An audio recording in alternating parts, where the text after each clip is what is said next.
ಅಧಿಕಾರಿಗಳಿಗೆ, ನಗರಾಭಿವೃದ್ಧಿ ಸಚಿವ ಬೈರತಿ ಸುರೇಶ್ಗೆ ಬಂಧಿಸಿ ಸಿಬಿಐಗೆ ವಹಿಸಿ. ಮೈಸೂರು ನಗರಾಭಿವೃದ್ಧಿ ಪ್ರಾಧಿಕಾರದಲ್ಲಿ ಕಳೆದ ಒಂದು ವಾರದಿಂದ 3,000 ಕೋಟಿ ಹಗರಣವನ್ನ ಮೂಡ ಆಯುಕ್ತ ಆಗಿದ್ದ ದಿನೇಶ್ ಅವರು ಮಾಡಿದ್ದಾರೆ. ಇದು ನಿಜಕ್ಕೂ ಖಂಡನೀಯ. ಕಳೆದ ವಾರವೇ ನಾವು ಒಂದು ಹೋರಾಟವನ್ನ ಮಾಡಿ ದೊಡ್ಡ ಮಟ್ಟದಲ್ಲಿ ಗಮನವನ್ನು ಸೆಳೆದಿದ್ವಿ.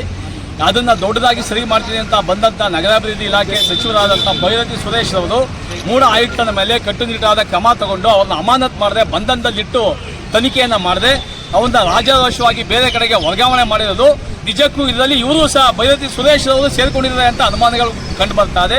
ಹಾಗೂ ಮಾನ್ಯ ಮುಖ್ಯಮಂತ್ರಿಗಳು ಸಹ ಹೋರಾಟ ಎಲ್ಲ ಮಾಡಿದ್ರು ರಾಜಾರೋಷವಾಗಿ ಹೇಳ್ತಾ ಇದ್ದಾರೆ ಸಿಬಿಐಗೆ ಯಾಕೆ ವಹಿಸಬೇಕು, ಬಿಜೆಪಿ ವಹಿಸಿದ್ರ ಅಂತ.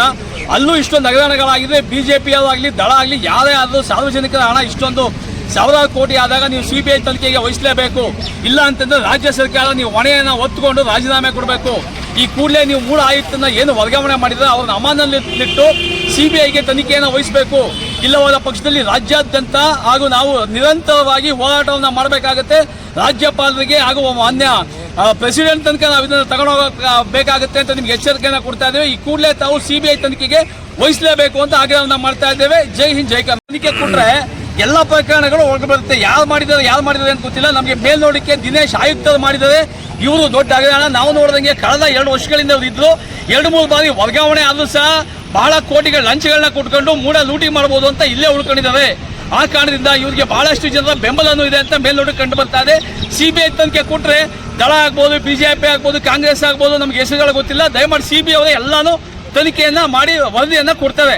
ಇದಕ್ಕೆ ಮುಖ್ಯಮಂತ್ರಿ ಅವರು ದಯಮಾಡಿ ಸಂಪೂರ್ಣವಾದ ಸಹಕಾರವನ್ನು ಕೊಡಬೇಕು. ತಾವು ಬಹಳ ಸಾಕ್ಷ್ಯಗಳು ಒಳ್ಳೆಯವರು ಇದ್ರಲ್ಲಿ ಏನೋ ನಮ್ಮ ಕೈವಾಡ ಇಲ್ಲ ಅಂತಂದ್ರೆ ದಯಮಾಡಿ ಸಿಬಿಐ ತನಿಖೆ ಕೊಡಿ. ನೀವು ಮಹಾನಗರ ಪಾಲಿಕೆಗಳಲ್ಲೂ ಎಲ್ಲಾ ಕಡೆ ಭೂಗಳರು ನಾಲ್ವಡಿ ಕೃಷ್ಣರಾಜ ಒಡೆಯರು ಅವಾಗ ಈ ಮೂಡವನ್ನ ಸಂಸ್ಥೆ ಸ್ಥಾಪನೆ ಮಾಡಿದ್ದು ಬಡವರುಗಳಿಗೆ, ಅನಾನುಕೂಲಸ್ಥರಿಗೆ, ಹಣ ಇಲ್ಲದವರಿಗೆ ಒಂದು ಸೂರಾಗಲಿ ಅಂತ ಮಾಡಿದ್ದು.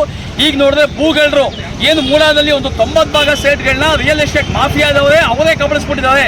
ಬಡ ಜನರಿಗೆ ಇನ್ನೂ 50,000 1 ಲಕ್ಷ ಕೊಡೋಕ್ಕೆ ಸೈಟ್ಗಳೇ ಇಲ್ಲ ಇಲ್ಲಿ.